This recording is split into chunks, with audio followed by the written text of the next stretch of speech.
Perkongsian hari ini, kita akan mendengar kes-kes pembunuhan bersiri yang tidak asing lagi dalam kalangan kita, di mana kita sering mendengar kes-kes yang berlaku di dalam ataupun luar negara, sehingga dijadikan filem ataupun bersiri yang berdasarkan dari kisah benar. Terdapat pelbagai faktor yang merangkumi terjadinya pembunuhan bersiri, di antaranya ketagihan kepada benda-benda yang ekstremis dan mengalami masalah jiwa yang mendorong untuk melakukan perbuatan di luar kawalan. Di sini saya senaraikan 10 pembunuhan bersiri paling kejam di dunia.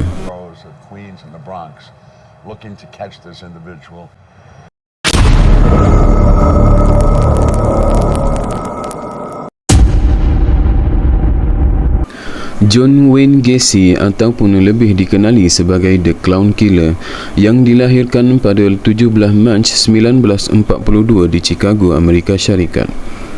Sepanjang hidupnya, Gacy yang mengalami masalah kecelaruan nafsu seks dilaporkan telah menyerang, mendera dan membunuh seramai 33 orang remaja lelaki, termasuk lelaki dewasa, di sekitar kawasan Cook County, Illinois, Amerika Syarikat.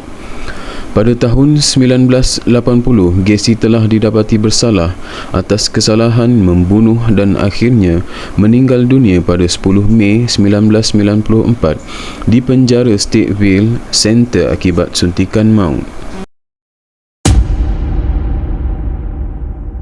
Edmund Kemper yang digelar sebagai The Co-Ed Butcher dan Co-Ed Killer dilahirkan pada 18 Disember 1948 di Burbank, California, Amerika Syarikat. Edmund didakwa telah membunuh beberapa orang wanita, termasuklah nenek, datuk dan ibunya sendiri. Nenek dan datuknya itu dibunuh oleh Edmund seawal usianya 15 tahun.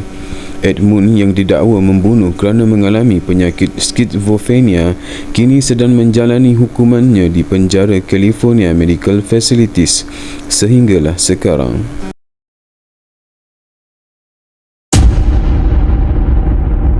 Richard David Falco yang dipanggil sebagai Son of Them ataupun The 44 Caliber Killer. David Falco yang dilahirkan pada 1 Jun 1953 di Brooklyn, New York, Amerika Syarikat. Menurut laporan, David telah membunuh sekitar 6 orang dan mencederakan 7 orang mangsa dari tahun 1976 sehingga 1977. David yang telah mencetuskan suasana huru-hara di bandar New York pernah menghantar surat berbau ejekan kepada pihak polis. Operasi pencarian David adalah satu pemburuan penjenayah secara besar-besaran yang pernah dilakukan dalam sejarah bandar di New York. David yang berjaya ditangkap pada 10 Ogos 1977 telah dijatuhkan hukuman penjara selama 365 tahun. Dia kini menjalani hukuman tersebut di Sullivan Correctional Facility, Fallsburg di New York.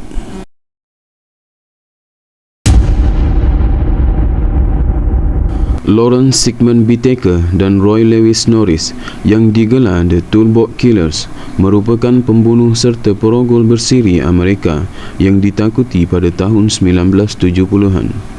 Mereka berdua digelar sebagai The Toolbox Killers kerana menggunakan alat perkakas rumah untuk membunuh mangsa mereka. Dalam masa 5 bulan sahaja, Lawrence dan Roy telah menculik, merogol, menyeksa dan membunuh 5 orang wanita di selatan California, Amerika Syarikat.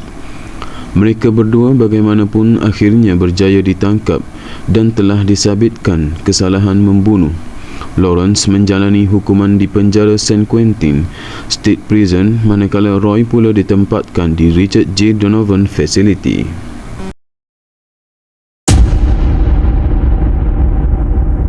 Ian Brady dan Mira Hindley adalah individu yang melakukan siri pembunuhan Moor Murder di Greater Manchester, England.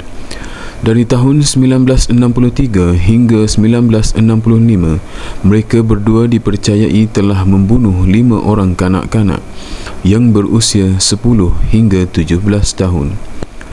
3 daripada 5 mangsa itu ditanam di Saddleworth Moor, manakala seorang lagi mangsa ditanam di kawasan rumah Ian. Baki seorang lagi mayat mangsa tidak diketahui lokasinya. Ian dan Mira telah dijatuhkan hukuman penjara seumur hidup. Mira menemui ajal di penjara ketika berusia 60 tahun. Manakala Ian pula meninggal dunia pada 15 Mei 2017.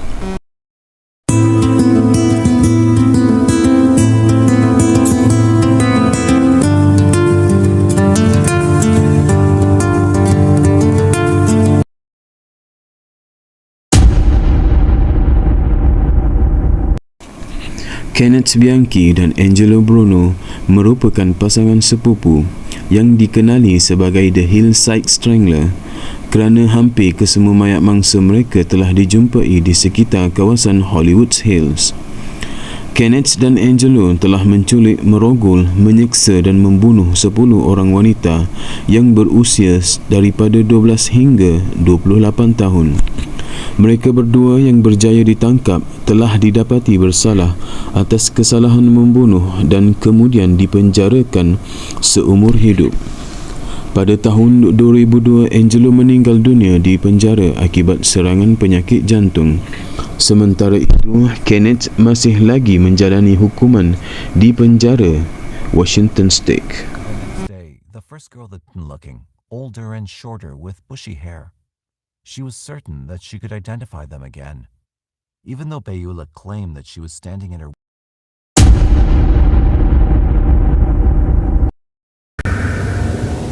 We're on our way to Sullivan Correctional Facility, New York State, to meet one of America's most notorious living serial killers. 6 o'clock. Most terrifying are the bare statistics. In 1972, Shawcross killed 2 children. He served 15 years in prison. Within a year of his release, he was killing again, this time prostitutes. He murdered 11 within 18 months, the last 2 on the same night. I don't see what there is to stop him doing that. He's in there for 230 years or whatever. It doesn't make much difference.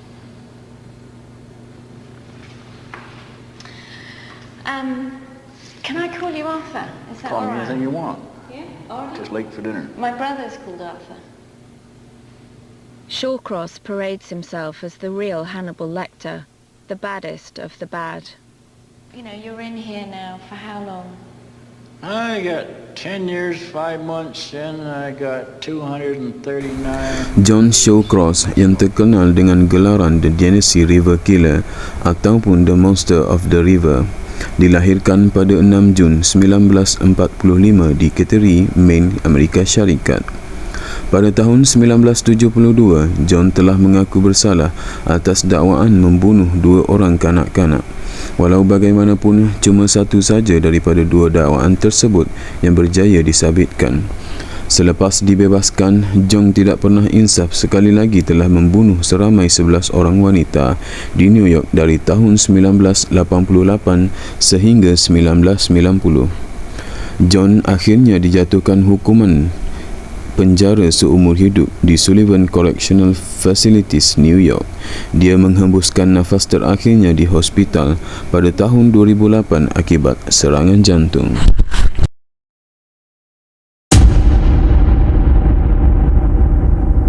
Alexander Mikolevich yang popular dengan gelaran The Siberian Reaper telah disabitkan atas kesalahan membunuh 5 orang mangsa di Novokuznets, Rusia pada tahun 1996.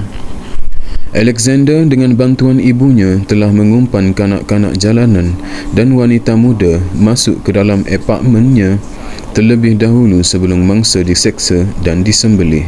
Meskipun hanya disabitkan dengan 4 dakwaan, dia telah membuat pengakuan melakukan sebanyak 19 pembunuhan sebagaimana yang dituduh oleh pihak polis. Malah berdasarkan bukti, Alexander didakwa telah melakukan lebih daripada 80 kes pembunuhan sejak dari tahun 1991. Alex bagaimanapun disahkan tidak waras oleh pihak mahkamah dan telah dihantar ke hospital sakit jiwa. When Lyudmila Spesivtseva was fired for job as a lawyer's assistant in court, She liked to bring back home pictures of dead bodies from criminal cases and examine them with her son for a long time. The criminal Carlos Eduardo, yang digelar The Black Angel, dilahirkan pada 19 Januari 1952 di Buenos, Argentina. Carlos telah disabitkan dengan 11 dakwaan membunuh, 1 dakwaan percubaan membunuh, 17 dakwaan rompakan, 1 dakwaan merogol, 1 dakwaan percubaan merogol, 1 dakwaan serangan seksual dan 2 dakwaan mencuri. Carlos juga sudah meringkuk di penjara semenjak dari tahun 1973. Dia dibicarakan telah dijatuhkan hukuman penjara seumur hidup dengan kawalan keselamatan tahap maksimum di penjara Sierra Chica Olavarria. Hingga Februari 2017, Carlos mencatatkan rekod sebagai tahanan paling tertua di negara Argentina.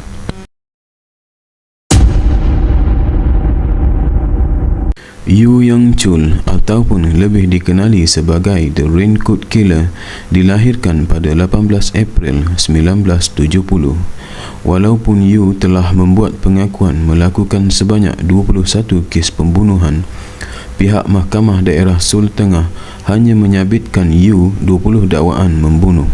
Ini kerana lagi satu dakwaan terpaksa ditolak atas alasan teknikal.